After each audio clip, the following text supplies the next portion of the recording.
Yang pertama, bagaimana cara menjelaskan kepada keluarga kalau maulid ini adalah bid'ah.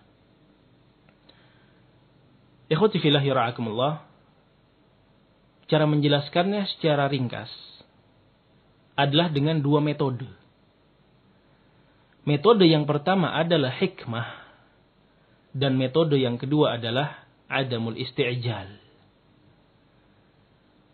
Metode yang pertama adalah hikmah, artinya kita harus memberikan nasihat, kita harus memberikan penjelasan sebaik-baiknya dengan cara yang hikmah, tidak dengan cara menghakimi, tidak dengan menuduh-nuduh, tidak dengan mencaci maki dan yang seterusnya. Dan inilah yang memang diajarkan oleh Allah Subhanahu wa taala. Bahkan sosok Fir'aun yang kita tahu bagaimana kejahatan, kebengisan, kefajiran yang ada di sisinya, tetap didakwahi oleh utusan Allah Jalla wa'ala, Nabi Allah Musa dengan Nabi Allah Harun, berdasarkan perintah dari Allah Jalla wa'ala dengan qaulan layyina, ucapan yang halus, ucapan yang lembut. Artinya apa? Hikmah. Ini orang yang paling jahat di muka bumi, yang sampai-sampai jasadnya masih dilestarikan, diabadikan oleh Allah Jalla wa'ala agar manusia bisa mengambil ibrah.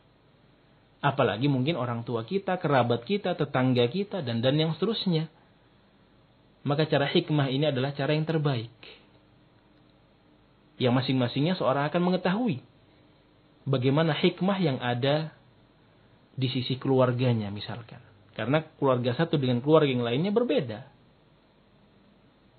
Satu keluarga mungkin suka dengan perkara-perkara yang soroha, apa-apa itu disampaikan secara belak-belakan, secara terbuka. Ada juga keluarga yang mungkin tertutup, malu-malu, dan yang seterusnya. Masing-masing dikondisikan sesuai dengan tempat dan keadaannya.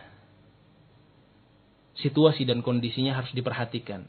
Kuncinya adalah hikmah. Ini metode yang pertama. Adapun metode yang kedua adalah adamul isti'jal, tidak terburu-buru. Kita menasihati orang yang pertama yang kita sayangi, menasihati orang yang kedua, menasihati orang yang ketiga, dan yang seterusnya. Ikhwati fillahi ra'akumullah, nggak bisa besok langsung mendapatkan hidayah.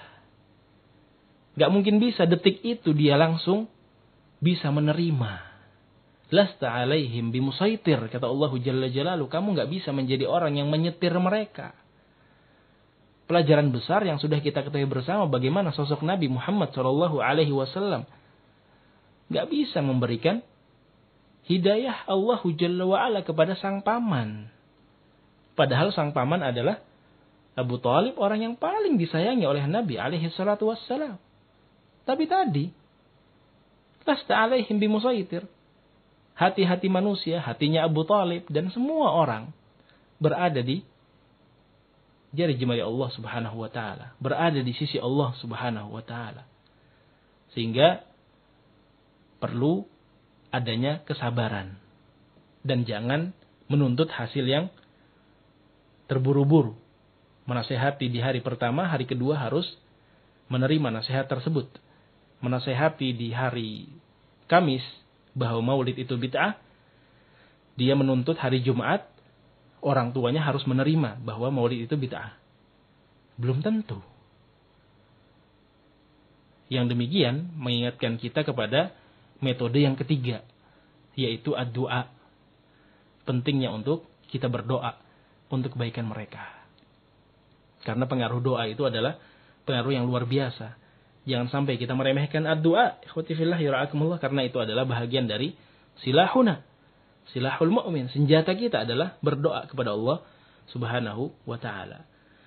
Sehingga cara menjelaskannya dengan 3 cara tersebut. Yang pertama, haruslah dengan cara hikmah. Yang kedua, jangan terburu-buru menuntut hasil.